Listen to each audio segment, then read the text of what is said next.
Hey there, and welcome to Becoming a Bowhunter. I'm your host, Matty, and join me and our guests as we take the quality of meat back into our own hands. Searching the wild for free-ranged animals to harvest as ethically as we can. I interview a variety of specialists from the bowhunting community to help fast-track your journey as a bowhunter. So sit back, relax, and enjoy this chinwag on one of your favorite topics in the world, bowhunting.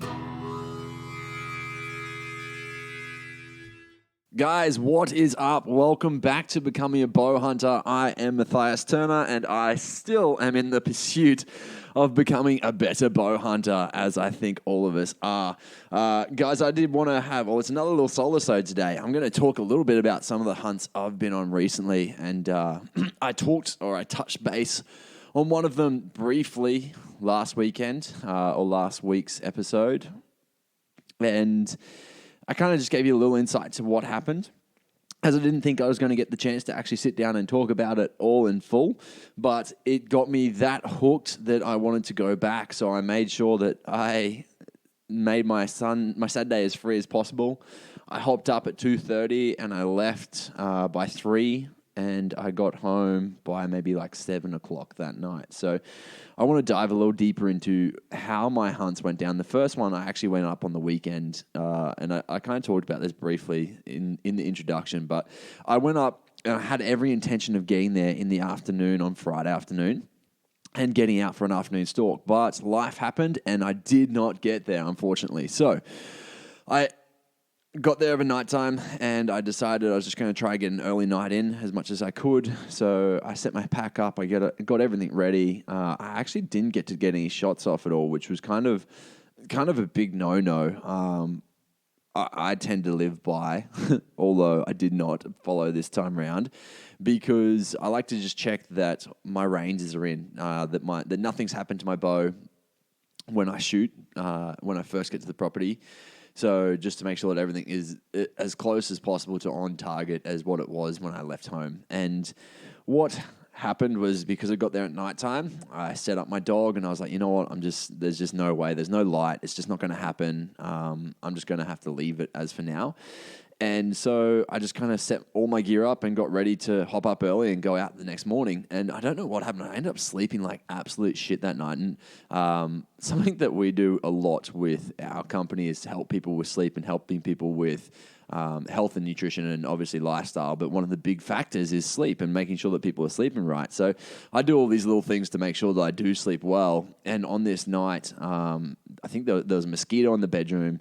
There was I was watching something before bed and it just kept me awake, and just there was so much going on. I just didn't get to sleep at the time that I wanted to. That's what it was. I just got back from the Philippines, and so my body clock was out. Okay, so that's definitely what it was. I was out by 2 hours, and 2 hours doesn't seem like much, but when you're trying to hop up early and you're used to going to bed at what would be kind of like midnight or 1 o'clock Australian time, and your body wants to stay up until that time, it obviously can stuff you around a little bit. So I was trying to get to sleep. I think I hopped in bed at 9 o'clock. I finally maybe got to sleep around 12-ish, and I hopped up at maybe 5, and I think I pressed snooze, which is very unlike me. I'm usually an up and get the fuck after it type of person. So I ended up having a snooze and having a little chill. I got out still by sunbreak, pretty much. So the sun had just come up. I was just visualizing, which is fine, because I knew that the deer had been hanging out in this front paddock, which is, if you've heard me talk about the paddocks before, I've got the block that I go to pretty much is a split block, which means the house block kind of has a big section to it, and then the back block has a big section to it. I think the front block might be like, say, 800 acres, and the back block might be like 1,200 acres, let's say. And the back block, the front paddock of that is the one that we call the front paddock. And so I got there knowing that they'd been kind of hanging out in that front paddock / the paddock off to the side, which is off to the left of it, which is called the scrub paddock. And so I'm going to refer to those two a fair bit in this story, and I'm going to set the scene a little bit like I did on the rut recap that I went through, because I think it is good just to paint a bit of a picture. So you drive between the two. It takes maybe like 2 to 5 minutes, depending on how fast you're going. I like to creep in a little bit slower of the morning, even though they don't, like the Reds, they really don't care about the cars at all because they've become accustomed to them. But still, it's like if they're sitting right there over the grid, you don't want to be scaring them off if you can't actually see them and you're just hooning across the road. So also, obviously, there's cattle and there's a property between, so I have to be respectful of all of those things as well. It's like going into someone's backyard and just cruising as fast as you can across it, doing doughies and whatever else. It's not that respectful. So you do make sure that you're doing your part to not be absolutely hooning. So early morning, I end up getting there just as day breaks, and I sit down. I literally cross over this paddock, and the way the paddock lays out is just down to the right. So I cross over the grid, just down to the right. There's a dam. If you keep looking up along the ground there, like it pretty much goes up and into a ridge, and that ridge sits all the way up and kind of curves around in front of you. And if you drive on the road, you will eventually hit the ridge, but it's like straight in front of where the grid is. So it's kind of like this big old block. I don't know what the distance would be around that. And then it just kind of keeps going for a few more ridge lines. And that is what we call the front paddock. It's got a fair bit to it. Over to the left of me, there's also the scrub paddock, and it kind of dips down, and I've talked about it previously before. I'm not going to talk about heaps this time around. I will get to it later in the story when I talk about the second weekend when I get there. And so the scrub paddock is a paddock that is actually lease land, so it's stuff that they can't clear, which means it's just kind of full of shit. That's why they call it the scrub paddock. It's very dense in there. You can see kind of like, I'd say maybe 150 meters is pretty good visual in there, but it's pretty full of scrub. So surprisingly enough, you kind of lose vision, but it's pretty ridgy on one side of it. On the other side, it's like this big paddock with a dam in it with trees just all the way through it, long grass all the way through it. Okay, so I'm going to talk mainly about the ridgeline, and the ridges and the gullies and bits and pieces that sit off of that scrub paddock, they sit the whole way along the side of the front paddock. So I pull in, I literally drive over the grid, I pull off of the road, and I'm just sitting there looking down at the dam, and it's kind of like a big clear paddock until you get to the ridge line, and then there's a few trees that kind of sit along the ridge line, and they sit all the way along, and it kind of creates like a U of trees. And I'm sitting there just kind of looking. I switch off my car, I grab my binos, and I have a little bit of a look forward. I always like just to have a little listen as well, just to see what's going on. And I'm looking forward, and I end up, like I said, picked up my binos. I'm like, I might just start from one end of the paddock and kind of glass my way through. And typically what I like to do is just a grid style of looking over the paddock. Or looking over the section that I'm looking at. So say, for instance, I'm looking at a hill. I'll start at the top left of the hill, and I might do from the top left to the middle of the hill, and then I'll go back. And I do that same little section. I just keep going across and going down as if I'm reading a book. So from left to right, just scrolling all the way down until I get all the way down to the middle. All the way down to the bottom. Then I start up on the other side and I do the exact same thing and work my way through. So it's kind of like you're just reading a page, but instead you're reading the mountains or reading the ridge lines instead. And that's worked pretty well for me and everyone else. Like, obviously, everyone's got their own ways. Something that Lonnie Brockman said that I really love is instead of looking for the animal, maybe look for the situation or look for their habitat instead. Look for where you think animals would like to hang out instead. And I mean, that's kind of what I like to do and when I'm looking at land, I'll say, okay, these are the sections that I think the deer are going to be in. So I'll go to those sections and that's where I'll tend to glass. Where I've gone undone is the fact that deer do move from spot to spot. And so sometimes you'll be walking from one spot to the other and occasionally you can bump them if you're not glassing enough in advance. I do like to move a lot compared to some people. I like to get up and just walk as much as I can. And I really enjoy getting out in the bush because I like to use it as a bit of a fitness side of things as well. But other people I know will like to sit back and they just glass and they'll take a few steps and they glass. And realistically, they're a lot more successful in hunting than what I am. So maybe that's a better method. But I think patience is a big thing when it does come to hunting. And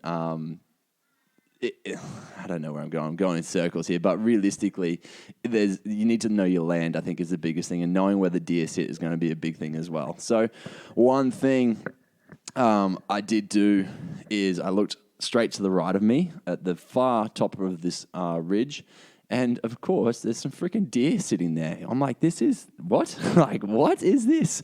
This is going to be the easiest thing I've ever had to do. Like, they're sitting literally right there.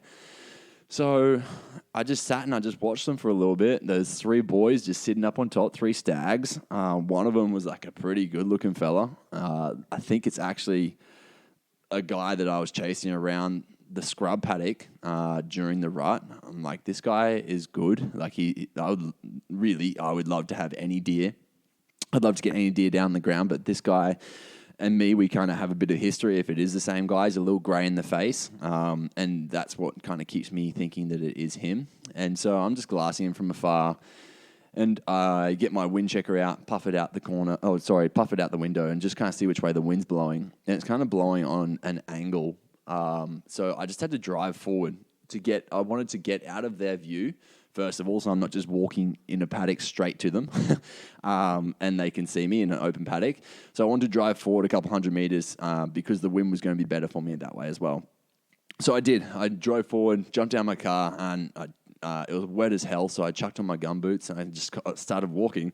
And obviously, I'm walking stealthily. I'm making sure I'm not slapping my gumboots around too much, and making sure I'm not squelching around too much, and making sure that I'm not rustling through the bushes too much. The rain is actually awesome for doing stalking because it is a lot quieter. Even in the long grass, it tends to just like dull the sound of the swooshing that would usually happen from that long grass. So that was really nice, just kind of creeping up to the mountain. And it took me a while because I was trying to walk reasonably slow to get there, and I got up to the ridgeline, and I kind of pieced out where I thought they would be, and I was going to position myself in a place where I thought they were going to still be coming over the hill and walking up to me. The only issue is that when I got up there, I'd misjudged it, and I literally pretty much walked straight into them. Now, when I first got up there, they didn't know I was there, which is awesome. And I was sitting off of him probably 50 meters. And so I just started to walk a little closer, just bit by bit as I could. And it was early morning still. Like the sun had just come up. So it was probably maybe like 20 past 6. And something I thought in the back of my mind, but I didn't actually put into play, was the fact that the thermals are going to be they're going to be coming into effect right away. So of the morning, the thermals, the way it works is that your smell will get pushed up the mountain. In the afternoons, it'll get pushed down the mountain. And I was walking up the mountain towards this guy. He was pretty much on the other side of the ridge to me. So there's like a curvature, but he was higher up than what I was. And it kind of hit me. I'm like, I might be in a bad position for this guy right now. Like based on the thermal side of things, the wind is in a really good position. And it was right about then, he was standing about 30 meters from me. I'm like, I've got a clear shot right here if I want to take it. I'm like, nah. There's like 2 little bushes in front of me that I can pretty much get to. That might put me at 25 or 20 meters. Like that's going to be a better shot for me. I'm going to get there and it's going to be really clean. I'm going to be really excited with that. And just as I was about to start making my move to walk forward, he just put his head up and he's like, something's up. Like he knew someone was there or that something was going on, but he didn't really allude to looking at me. Like he didn't look at me ever. He was just kind of aware. You saw his ears kind of pop up. You saw that he was just aware that there was something there. And I was like, oh shit. So I just sat there and waited for a little bit and he just pretty much trotted off. He's like, nah, I'm done, and walked away. And so I was... That one moment played on my mind all damn weekend because I was like, you had a good shot at 30 meters. Like, should have I taken it? Should have I not? And that's going to be something that probably sticks with me a lot for a lot longer. And realistically, later I took a longer shot, and I'm going to get to that. But what happened was I came over the hill because I was like, they're going to be just there. Came over the hill and they were gone. They were, like the deer that were there were just not there anymore. I was like, what the heck is going on? So I kind of got a little bit bummed. I'm like, damn it, they've winded me again. Like the wind is the thing that has always got me. And this time it was because of the damn thermals. Like all I had to do was think it a little bit ahead in advance, and I would have potentially had this guy on the floor. And so I started to beat myself up a little bit. Of course, with the moods comes then the rain, so it starts spitting or raining pretty hard on me. So I walk a little further up and just kind of get underneath some trees. I'm like, no, you know what? Fuck this. I'm just going to keep walking along this ridgeline. There's no way that they can be that far away from me. So I kept walking up, glassing over, and by the time I'm on this ridgeline, there's now a paddock to my right which I haven't introduced yet. I'm not really going to talk about it too much, but I was glassing over it a little bit because I'm like, there's a fair chance they could have jumped the fence and gone down in here. But there's no way that they would have run that far. And then there was all this trees right there. I'm like, well, hold up. If I'm hiding away from the rain, they're probably going to be doing the same thing. So I just started walking up and just kind of keeping my eye on the trees. And I pretty much just walked a few steps too far, and boom, five deer just sprint out of the trees. And they just run straight out of the tree line down to the base of the hill, and they just stopped there because they didn't know what I was. They hadn't smelt me yet. So they're just kind of hanging out, just waiting to see what I was and if I kept moving and what was happening. And I kind of like this time round, I kind of got to see a lot more of how deer react when they get scared and what they actually kind of look for and what they kind of do. And realistically, and it's been said to me before, but deer really respond to their nose. If their nose says there's something there, they're out of there. However, if they just see something move, they might just be a little bit aware and they just kind of stay conscious of you. And then they don't really do much more, to be honest. They'll move out of the way where they think that they move until they think they're safe again, and then they just kind of get back to feeding. Like, it doesn't take them long to kind of forget what just happened. And so I kind of just sat around. There was like a thick coverage between me and them. I'm like, okay, I'm just going to keep following these guys as much as I can. I'll just try to cruise up with them. And I should be able to come around the side of them. The only issue is that I was on the side now. Like previously, they were on the side where the wind was blowing into me. And now I was on that opposite side, which meant that if I got in front of them, my wind was going to be blowing onto them. And they were on the side of the tree line that if I got to that side, I would have been clear in the open. So I had to kind of play my cards right and make sure I wasn't moving too fast in front of them. And I wasn't jumping down below them and busting out into the opening where they could kind of see me. So I was just kind of trying to play it out as well as I could. So I kept walking up and following them along this ridgeline. And eventually we got over this ridgeline, and then they pretty much just made a dart from there's a big fence, not a fence line, a big tree line that I was just talking about. They pretty much made a run from that tree line all the way down and across this valley into the next tree line. They just kind of, it wasn't even running. I guess it was just kind of like a trot to kind of get to their position. And once they got to the other tree line, they kind of calmed down again. They just settled down. So that put them then like a couple hundred meters in front of me. So I just kind of kept following them for a fair bit that morning. And unfortunately just never got close enough to them again to have another shot. And that afternoon, so that's pretty much, that's the morning done. It was kind of, it then, like, I guess you can say that's why it dawned on me, or why it haunted me so much as to why I should have potentially taken that shot, that 30-meter shot. And I mean, I practice at 30 meters as much as I practice at 20 meters, as much as I practice at 10 meters. Like, those three shots are the shots that I'm consistently doing. I'm doing a lot of. And it is something that I feel actually really confident with. But there was some words that stuck in my head that, like, the closer you can be, the better. Like, every chance that you have to make this shot as good as possible is like a percentage that you have up on this deer. I guess one thing that kind of stopped me from taking a shot is that he was a little alert. And that was another part of words that stuck in my head. Like, never take a shot on a deer that's alert, because they can jump the string really easily. Like, I don't know if you guys have watched the Bow Hunt Down Under video that they just put out, but they put out this video and the deer don't even know that they're there when they take a shot. And Jerry Redmond takes this shot, and like, sure enough, it is a chittle deer, but it literally drops the string. Like, it just jumps. Actually, it wasn't Jerry. It was the other guys in the film, sorry. But he literally just drops the string. This deer's not facing him. It's not anything to do. Like, it doesn't even know he's there. Just completely jumps underneath this arrow. It shoots completely over the top of him, and he just misses this shot completely. So that's crazy to think. And obviously, they're a little bit of a different species to the rest of the deer. But if that's happening to a deer that doesn't know you're there, imagine if it does know you're there, like, what's going to happen? So for me, that was kind of, I guess, playing on my mind a little bit. So I didn't take the shot, and realistically, I think I did the best thing that I could have, because I think if I was to take the shot, I would have fucked up based on the fact that I wasn't backing myself 100%.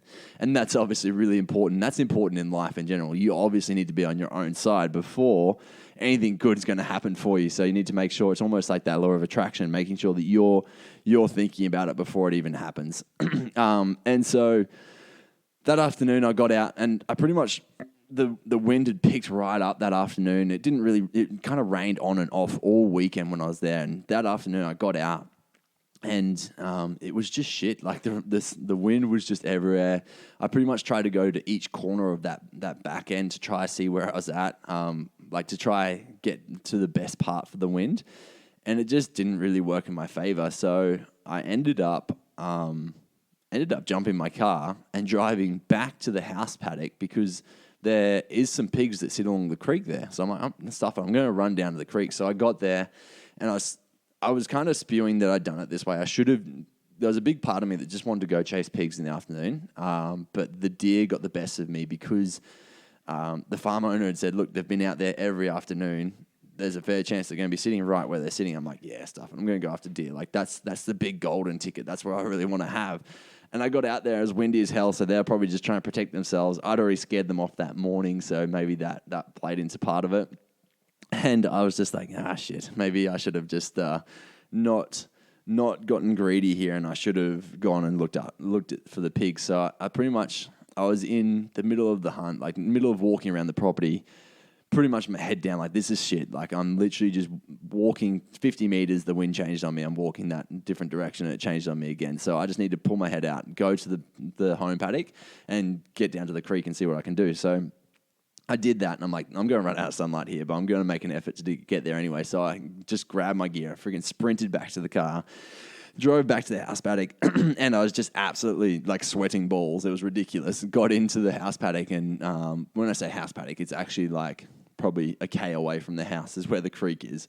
So I start walking this creek bed, looking for sign. There's really just not much sign of these pigs at all. And what happens is the creek goes around, it kind of creeps around this bend, and at one point it turns into the neighbor's yard. And that's probably for like a good 600 meters, and then it jumps back into being our property. So what I did is I got to that point where it's the neighbor's property, and I'm like, damn it, there's literally no sign. I'm like, I'm just going to have to go to the other top end, which meant that the wind was not going to be great. I'm like, it doesn't matter. I'm just going to get up there and have a look around anyway, see if there's at least sign. So I can tell the property owner, like, hey, this is where I think the pigs are hanging out. Maybe you should go down there. They set traps up quite often and catch the pigs. So that's obviously something that's of importance to them. So what I wanted to do was just get up there and have a look around. And when I got up there, the wind, with the way that the valley kind of sat, it actually was in quite good favor. It's pretty much bouncing off the mountain and not getting to me at all, which is really nice. So crept down in there. I was walking along and this grass was high, like I'm talking chin height, if not taller, and I'm 6 foot, so 6'1", and so it's literally tall grass. I'm walking through and there's these trails all the way through. I'm like, yes, this is pig country for sure. Give me a sec. Yeah, so I knew there was definitely going to be something in there. There just wasn't much sign of poo, like scat around anywhere. I'm like, that's all right. Like the way that the trails were sitting, like the way that the grass was pushed off to the side, there was definitely either pigs or cows in there. And I was pretty certain that there was no cows in there, especially the way that it kind of walked down to the creek until I got down to the creek. And then I found all of this cow poo and a few tracks of cows walking through the creek. And I was like, oh, damn it. So I kind of like, once again was like, second guessing myself. And I started walking and it wouldn't have been 50 meters before I got to this, I guess it was a sow. I'm guessing it was a sow. This sleeping sow who was on her little bed, and she hopped up and she screeched and she just freaking ran away from me. And I don't know if you've ever scared or angered a pig before, but what they do is they sit back. Probably, I don't know, they can't see you, so they just sit back and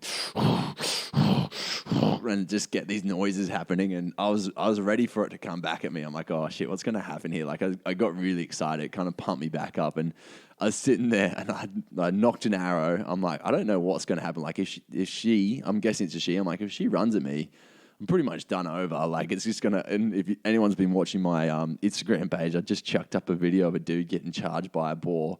And it's pretty crazy, but there's definitely like, I know there's a lot of stories of that happening. If you have that, let me know. Actually, I'd love to hear a story. If you've got a video of that, even tag me in it because I'd love to reshare it on my page. But I was like, okay, I'll knock an arrow, I'll pull back and I'll just wait. And if she runs through, then she runs through and I'll try to have a quick shot and maybe get out of the way. But if not, I don't know. We'll just see what happens here. And it was right on dark, and she just pretty much got the shits and walked away anyway. The grass was that long that I couldn't see where she went. I just kind of saw some grass moving, so I followed her for a bit, and literally within probably 20 meters, 30 meters, she was gone. I had no idea where she was. So that was kind of cool. It was just a little bit of excitement. And I went in because it was dark, so I put my light on and I walked back and, got back to the house that night, and once again was probably a bit haunted by the morning, by the deer. And I was just like, you know what, tomorrow morning is the day. Like, I'm getting out there and I'm freaking getting this done. And so the next morning I hopped up early enough. I actually had a really good sleep that night. Hopped up early enough. I got out in the morning, and I'm like, I just got to find these bastards. Like, this is happening today. And I forgot to say, the stags, they had partnered up. So there's actually, I thought there was only 3. That's all I'd glassed, but there ended up actually being 5 boys. So there was two decent sized stags, both with probably like six or more, or 6 or I'd say up to 6 maybe. Let's talk about that. So up to 6 tines on each side. Up to 6 tines on each side. Like, they were decent boys. They were really good. And if anyone's ever watched my YouTube videos, I've got the red that sits in the back of me, the skull that sits in the back of me, and he's actually quite young, but he's got really good genetics, and his antlers are really pretty. And it was kind of similar to that guy. And so there was 2 of them. There was a guy who had just these big old long spikes. Like, I'm talking probably, I reckon they're close on a foot long. Then there's a guy who's got forks, just a little bit longer than the one with the long. Sorry, so he's got forks, which is probably sitting about a foot long as well. And then there was a little spiker with him that literally had probably not even 6-inch spikes on him. So they were all there the first day. I'm like, yes, this is sick, like a little bachelor crew. The next day I got out and I started walking. It was foggy. And so I'm like, I don't really know what's going to happen here. Like, I can't really see that far. Pull into that front paddock, get ready, grab my binos, and I just get after it anyway. I start walking up through the paddock. And because they'd been in that open section the day before, I'm like, there's a fair chance they're just going to be feeding on this open stuff again. Like, obviously it's cold, being winter. I think they're just going to be hanging out in probably the more open spaces as the sun comes through, because they're trying to warm up as best they can. So I just pretty much sat there and didn't sit there at all. I started walking through the paddock straight away. And like I said before, the ridge line sits the tree line sits up along the ridges and it's kind of like a big old U. So what I did is I pretty much put myself into the middle of the U and was walking up through the middle. And obviously there's like bits of bushes and shrubs and stuff all the way through.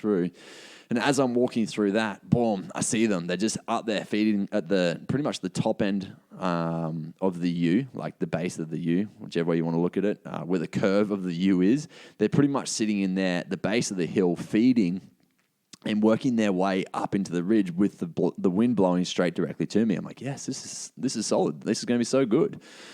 So I made a fair trek, and it was pretty, I think it was maybe spitting at that stage as well. I can't remember. It was pretty noisy, so I'm like, oh, this is easy. I get to make like a lot of ground here. So I just started trekking. I got a fair way up, and there was pretty much this tree, like the tree line, like I said, is kind of like a U with a heap of shrub that's just sitting in the middle. And there's this one bush. I'm like, if I get to that, like I'm probably going to be sitting about 50, maybe 80 meters off of these deer. Like, this is going to be really good.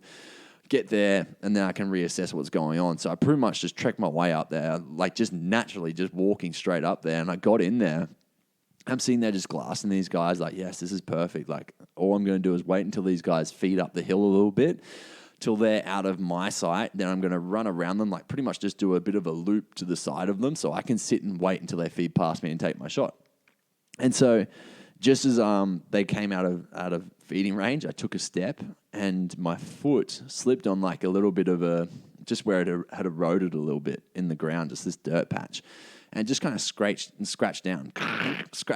And this freaking deer sitting right next to me, just behind the bushes, just starts barking at me. Boom, boom, like doing their big old bark. I'm like, are you freaking serious? Like, I've seen the deer obviously hanging out together. They usually stay within a clump, a pack. And this guy's just sitting over to the side by himself. I don't know. My assumption is that he was creeping in. He was coming in to see the other guys and just hadn't got there yet. but I could be completely wrong. I actually later found their bedding space, which was just up and to the right, not up and to the left of me, and the deer were up and to the right of me. So there's a fair chance that they were actually just laying down there, and he just hadn't hopped up yet. The rest of them had, and that's all that happened. I'm not really sure, being that they're mainly awake of the nighttime. I'm guessing that he was somewhere else and they were over there, and he was coming to meet up. But anyway, he starts barking at me. I'm like, are you serious? What am I going to do here? I'm like, this is fucked. Like, this was probably one of the only chances I'm going to get to go to hunting before our baby is born. And I'm like, I know I'm still going to get to go hunting, but for a while it's going to be a little bit scarce right now. So I'm kind of like, are you serious? Like, this guy's coming and he's just ruined this hunt for me. Like, there's a fair chance they're all just going to run off now. And I kind of just sat there. I'm like, I'll just wait and kind of see what he does. And he didn't run off at all. And then I look over, and the rest of the deer had run back down the hill, and they're now looking over at me as well. And he barks again, and then they're kind of looking over at him, and he's looking over at them. He starts to walk around the bushes a little bit more. I'm like, there's a fair chance he's going to come straight out in front of me on this bush here. I'm like, I'm not in the best position. Like, if he sees me, he's probably just going to spook and run, because I've had that happen before where they see you and they go as soon as they see you. I'm like, but there's a fair chance I'm going to get a shot here. So I nocked an arrow. I quickly drew back. I'm sitting there. I'm probably holding for like 2 or so minutes. I can't remember exactly. And he kind of walked around the bush, but then veered off and went like the furthest away from me that he could, rather than coming any closer. I'm like, God damn. So I let my arrow down. And I think within that, I maybe made a bit more commotion, a bit more noise, and he kind of barked again. And then they all kind of went up and over the hill. And once again, I was just absolutely spinning. I'm like, God damn it. So I started walking. I found their bedding section there up to the left. And then I kept walking up to this ridge line. And they were literally just sitting on the other ridge. So they were just a valley and a ridge away from me, which if I was to draw a line, like as the crow flies, it's probably only like 200 meters. So I'm like, this is sick. Like, I might get another chance here. Like, they haven't actually gone that far. They don't seem bothered at all. In fact, that was the first time I got to see some deer locking antlers and having a little play, having a little fight, trying to see who's big dog. But I kind of just sat there and watched for a little bit. And it was literally like, as soon as these two finished their little fight, they just decided that they had to go. And all of them, so there was now four stags and 3 hinds with them. They just up and left. And I got to that next valley, so about 200-meter walk, but as the crow flies, so it's probably a little bit more because I went down and up the hill. I got there and they just weren't anywhere to be seen. And usually they kind of go into the scrub paddock now. They'll peel off there. So I went up to the scrub paddock and they're just, like I said, nothing to be seen. So I walked through the scrub paddock for freaking ages.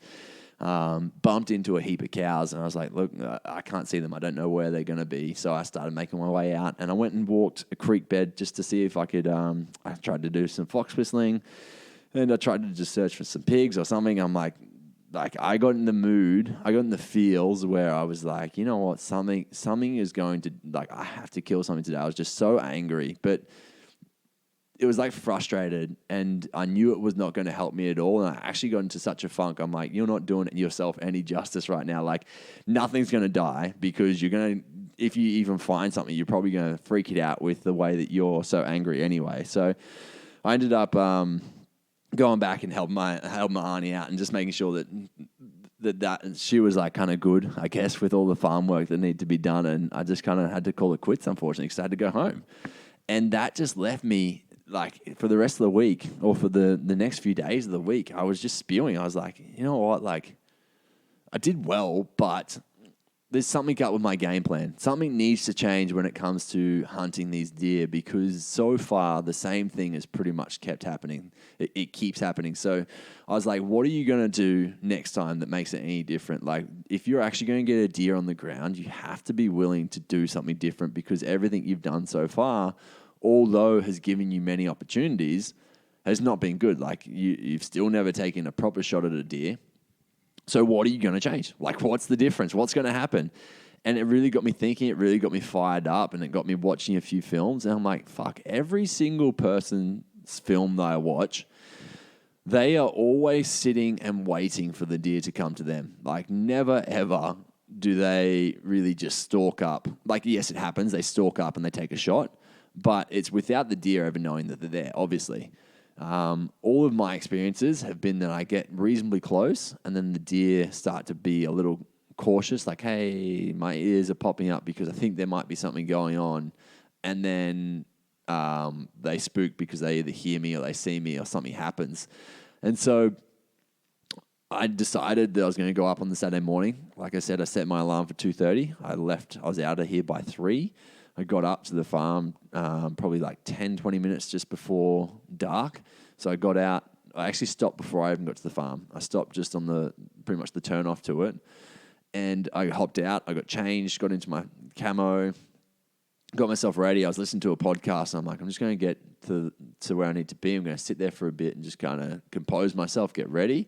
I have a really good feeling about today. Like, today is just going to be a solid freaking day. And I started visualizing. I'm like, I'm going to have a deer today. Like, this is going to happen. There's going to be deer right in front of me. I'm going to get a good shot off on some deer, and it's going to freaking happen.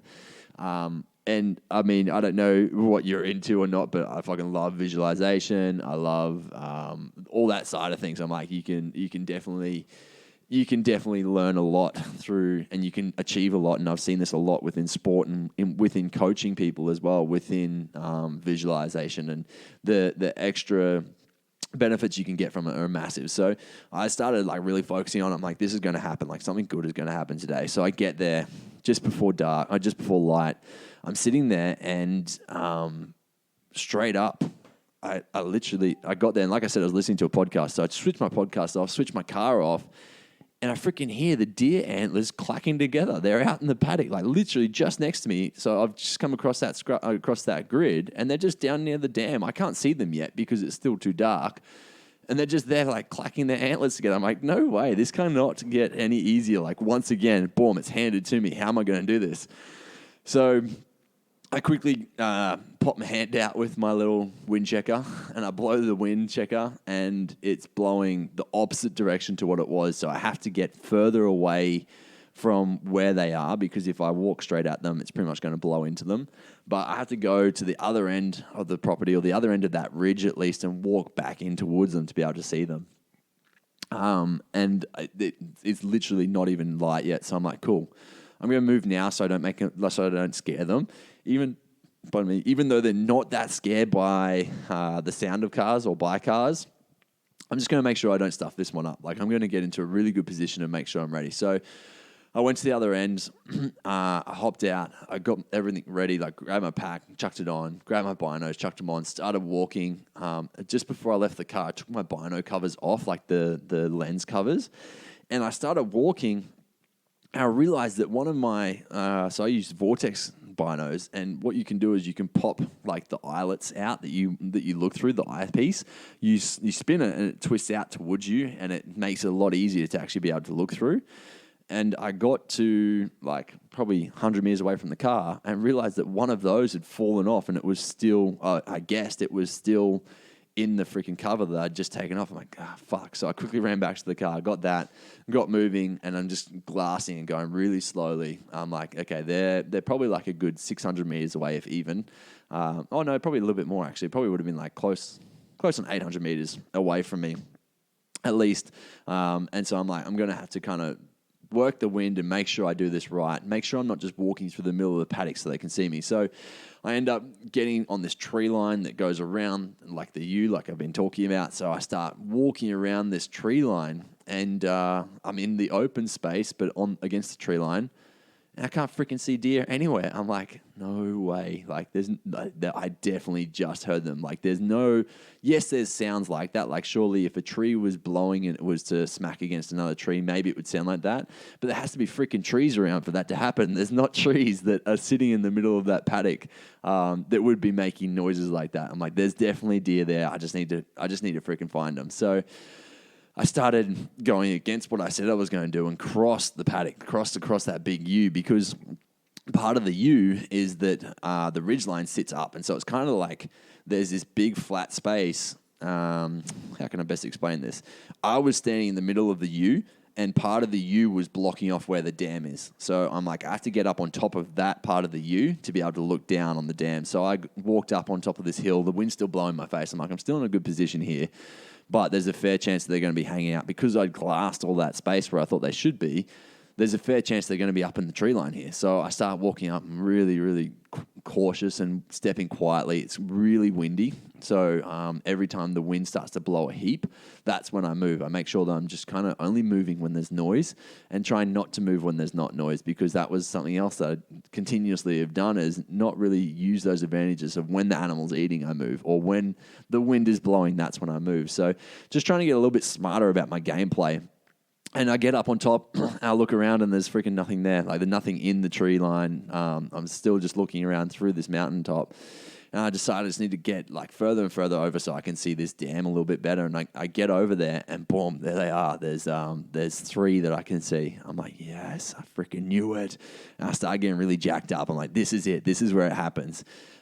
So I decide what my game plan is. I'm going to go down. There's like pretty much 3 tree lines, and I have to get from one tree line to the next. In between the tree line, there's open space. In the next tree line, there's open space, and then I've got a good shot if I can get there. So I get down and I get into the first layer of tree line, and there's 2 guys that are still having a little play, still smacking their antlers together, and then there's one guy that's off to the side. And the one guy that's off to the side isn't really that interested. In fact, he starts to walk away from the 2 that are fighting, and they start to make their way back towards where the road is. So he's kind of hanging off, and just near where he is, there's this big fig tree.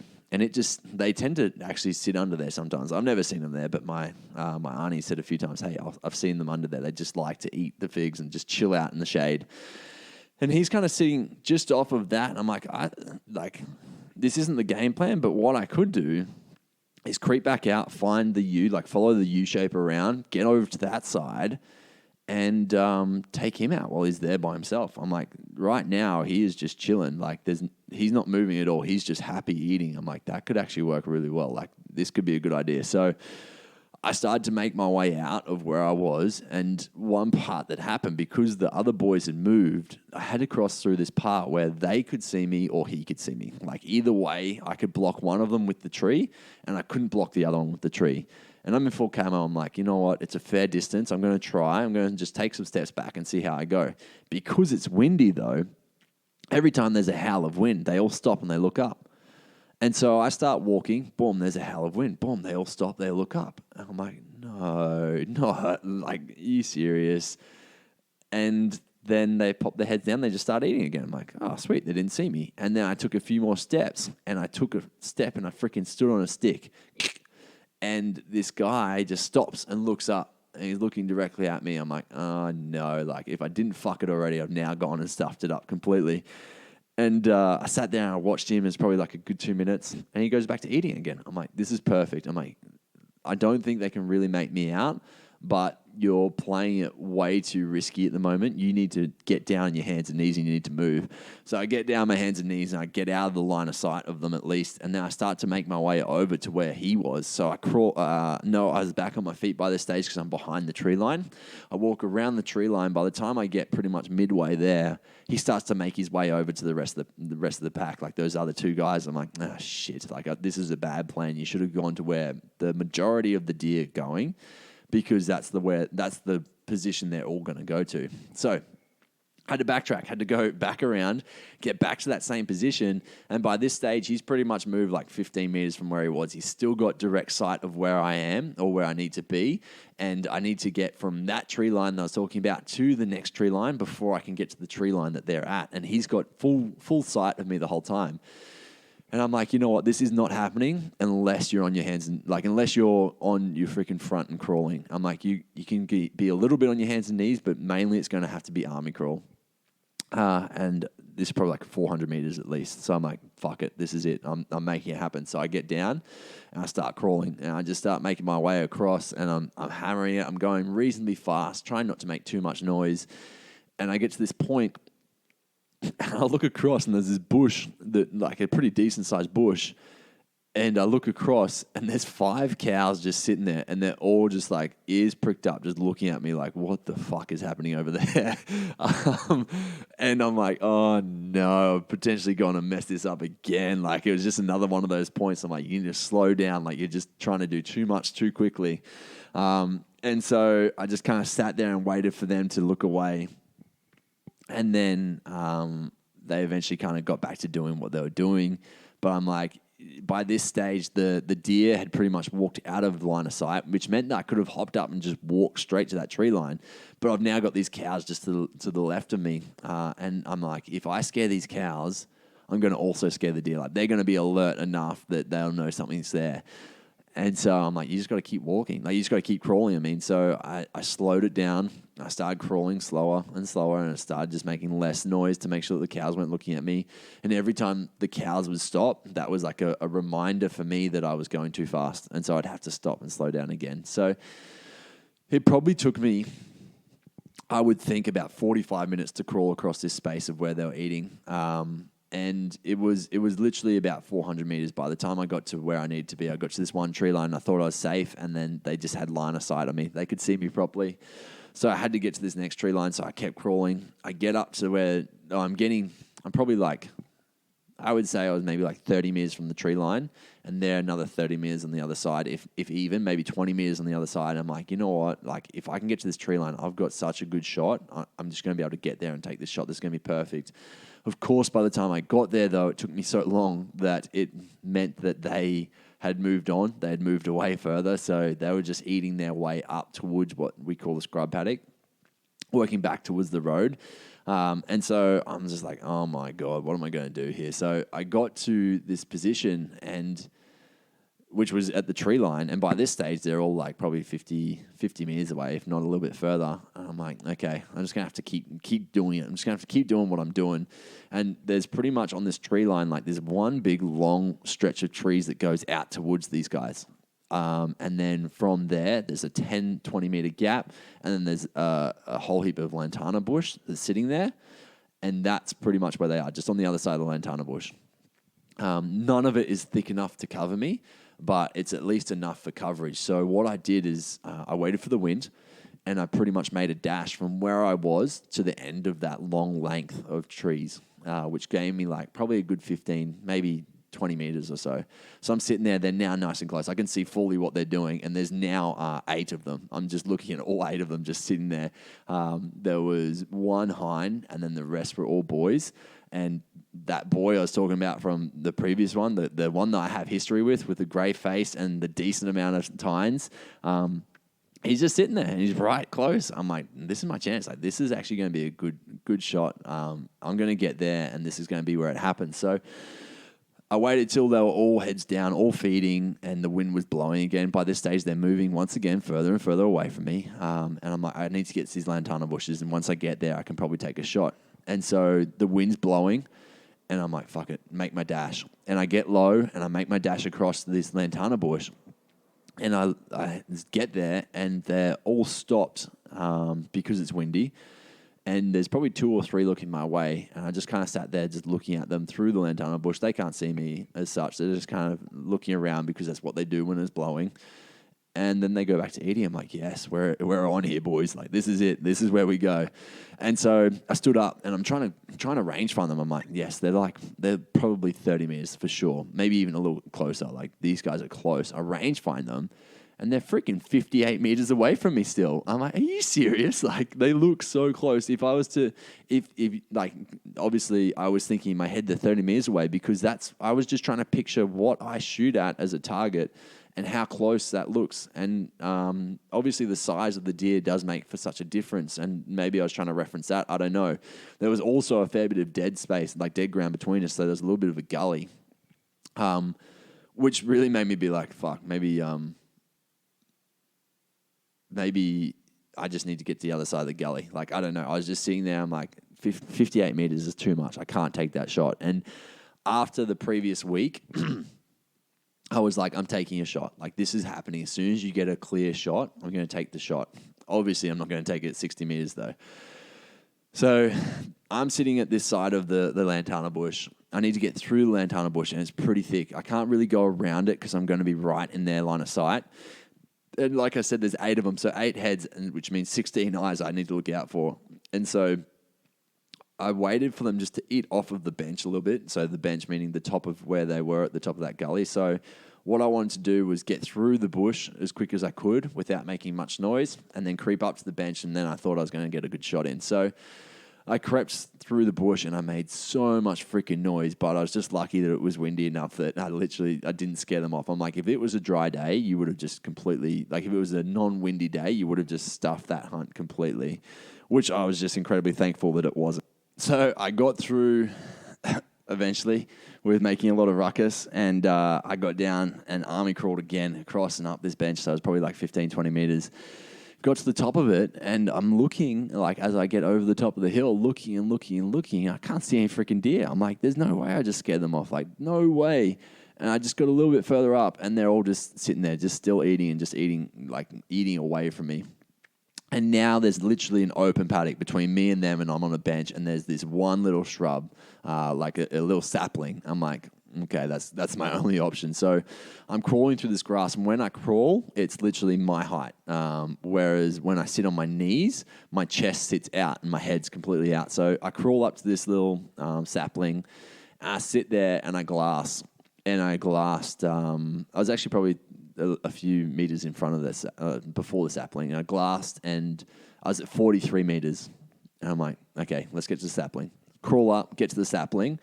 And there's 3 deer standing broadside to me. One of them is at 50 meters, one of them's at 43, and one of them was, I think, like 60-ish. The one that's at 50 meters is the grey guy, the guy that I've got a little bit of history with.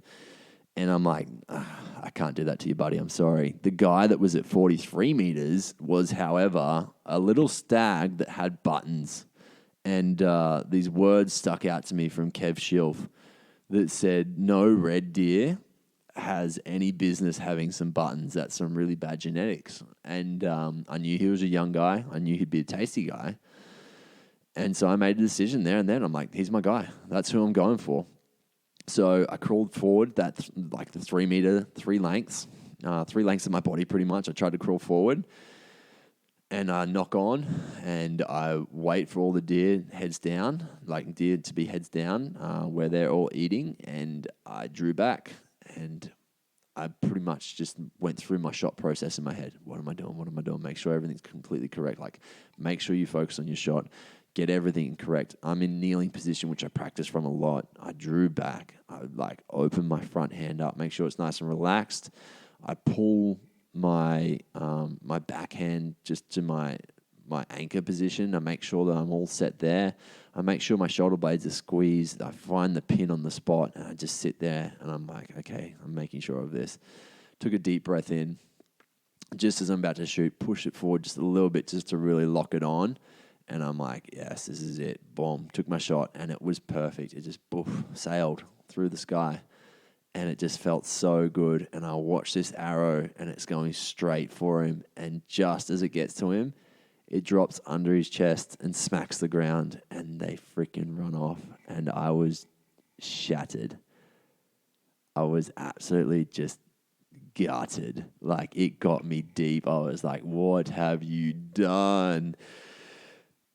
There's no, like, to me, I was like, okay, it has to be that you that you ranged the grass in front. Like, that's the only thing I can think of. Maybe you've ranged the grass, and that's where it's gone wrong. Like, everything went really well. Maybe my pin's out. Like, I don't know, something's happened, and I don't know what it was. I'm like, that shot, like, there's no way that I had buck fever, and I pulled on that. That felt perfect to me.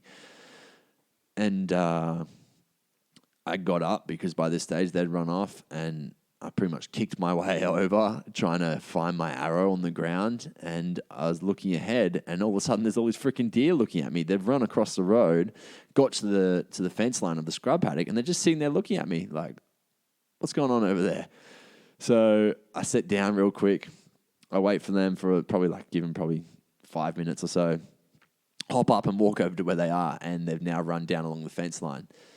And so I'm just kind of like, fuck, what do I do here? Like, something I forgot to mention is that this time I made sure that I took off my shoes. I took off my gumboots. I was in my socks. I took off my pack. I took off my jacket. So there's nothing like rustling around as I'm moving. It was just me and my camo gear. So I'm in my socks still. And so far, everything's gone really well. Up until this point where I stuffed up my shot, and then I've walked over to where they are, and where I've now entered is full of spear grass. So I'm walking and literally just collecting spear grass on my socks at this stage. And they're just sitting down along the fence line. I'm like, okay, I've got a heap of trees. This is where the scrub paddock starts to get really thick, and there's just a heap of trees. It's literally like every 10 to 15 meters there's a tree, and in every radius. Like each way you look, there's a tree within 10 to 15, if not 5 meters away from you. So I'm like, I'm just going to skip from tree to tree and get up to them. So I start making my way down, and then the deer decide that they don't want to be in that front section anymore. They actually want to get into the scrub paddock. So they all of them, one by one, boop, boop, boop, jump over the fence. And they start walking out, and they're angling back towards me. I'm like, are you serious? Like, they're going to come back over to my way. But there's no way that I can cross through the fence line, and they're going to angle away from me, probably like 100 meters away, maybe a little closer. And so I'm like, what do I do? What do I do here? Like, how do I figure this out? So I sat there, and I'm like, think about what your game plan was coming into this. It's to sit and wait for the deer to come to you. Like, be in a better position where they don't know that you're there, and you need to get there and be ready for them to come through. So I'm like, fuck it. I'm going to back out of here. I'm going to do a quick sprint as fast as I can because they're heading over this ridge that's right here. I'm going to run around into the next valley. I'm going to run up that ridge line. I'm going to sit there and wait for them. And so I make my way out, making sure they don't see me. They're stopping, they're fighting, they're doing their thing as they go over. And I freaking make my sprint. I'm like, boom, take off. I get around, I get into the valley, I jump through the fence line, like crawl under the fence line without bumping it.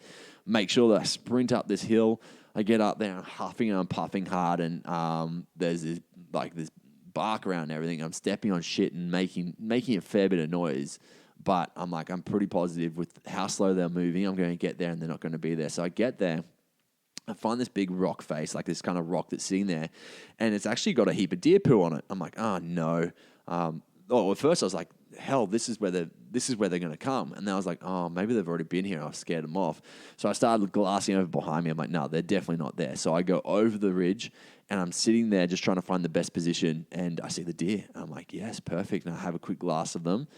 And I'm watching which way they're going. In the direction that I'm sitting, they're actually almost walking away from me. I'm like, you've misplaced yourself. Like, this is not going to be good. So there's this big lantana bush sitting down above them, and they're going to walk up next to it. So I went and sat myself on the lantana bush, and they pretty much started making their way up completely the straight direction they're meant to be coming. And at about 50 meters, they turned and went the other direction away from me. I'm like, no, like it's just not happening. So by this stage, they end up getting above me on the ridge line, and I just end up following them for probably the next 600 meters, just following them up the hill. They'd stop, I'd get a little bit closer, and then they'd walk off. They'd keep walking because they were still feeding.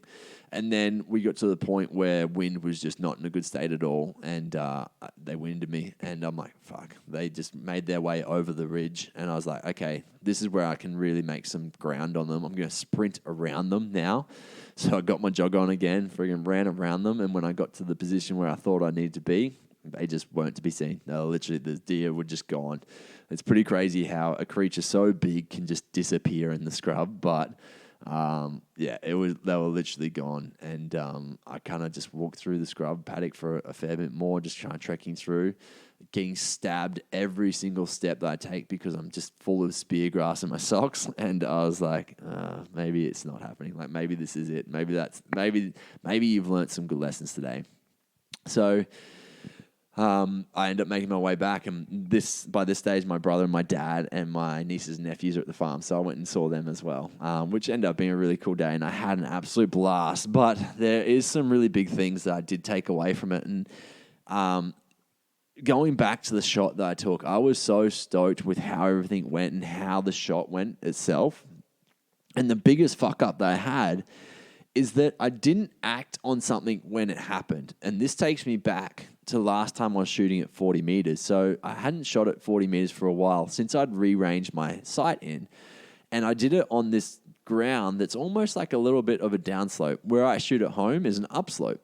And when I shot at home, it was right on dark, and I shot, And I was taking some shots just before I had to run in for something. I must have had a nutrition coaching call or something like that on. So I took this shot, and I realized that all my arrows were sitting a bit low. And I was like, okay, that's something I need to fix next time. And I never went back, and I never freaking fixed it. And it taught me a very strong lesson, and something that I know very well with the business that I run. It's things that you have to make sure you're always on. And like, if you think of something that you need to tell your team, you need to get onto it straight away.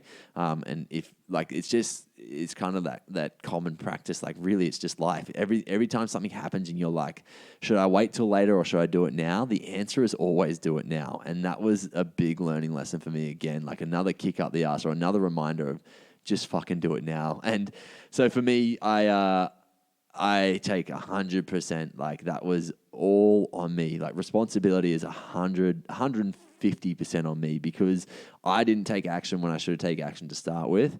And that's what fucked up. I'm just so happy that I didn't injure the animal, to be honest, because then I would have just been a mess, I'm sure.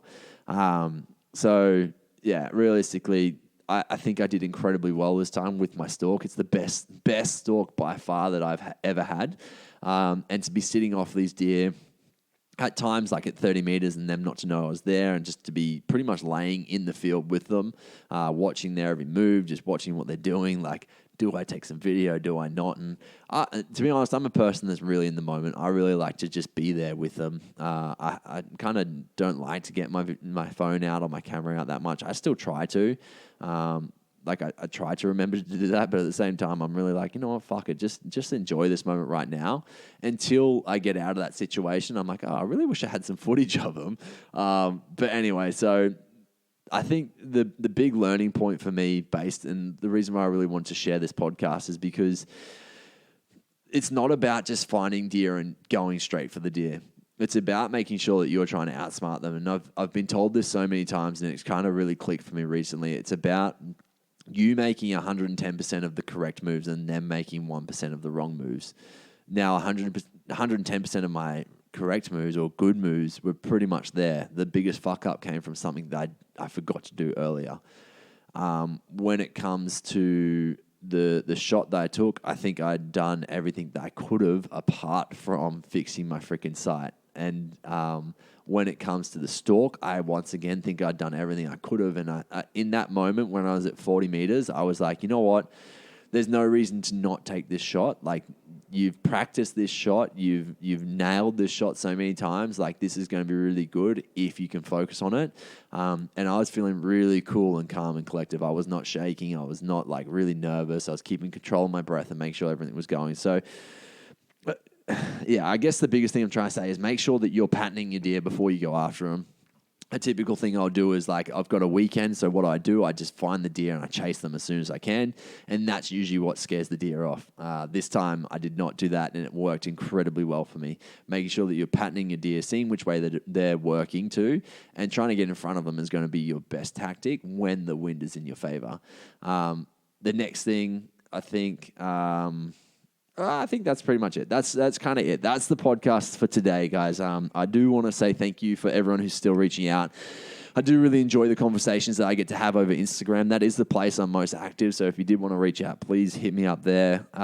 Just so you guys know, I don't get any money from this. This podcast cost me a fair bit of money, and I don't tell you that to whine or whinge. I just tell you that to say, hey, can you please do me a solid and share the podcast around? Like, what does do the podcast justice is helping other people out, because I started it off because I wanted to know more about bow hunting. I wanted to learn more, and realistically I've achieved that already, and I know I'm helping others out because I get messages every other day, if not every day, saying, dude, thank you so much for this podcast. I learned this, and this, and it's really helped me to get this. And I'm getting people who are messaging me saying, hey dude, I'm finally buying my first bow and it's due to your podcast. Or, hey man, I'm a rifle hunter and I've transitioned to bow hunting because of your podcast. I'm really stoked to start. And those stories are the things that, like, to start with, I never knew I was going to get those. And now that's like, fuck yeah. Like, what? That just makes me keep going. That's like, yes, why would I not keep doing this?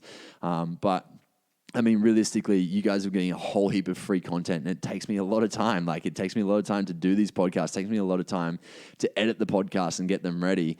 And so the biggest thing that you can do me a favor for, or that you can do for me really, is giving back to the podcast by sharing it with some friends. If you've got a friend that likes hunting, share it with them. There's a fair chance they're going to like listening to hunting stories. So guys, please do me that solid. That would be incredible.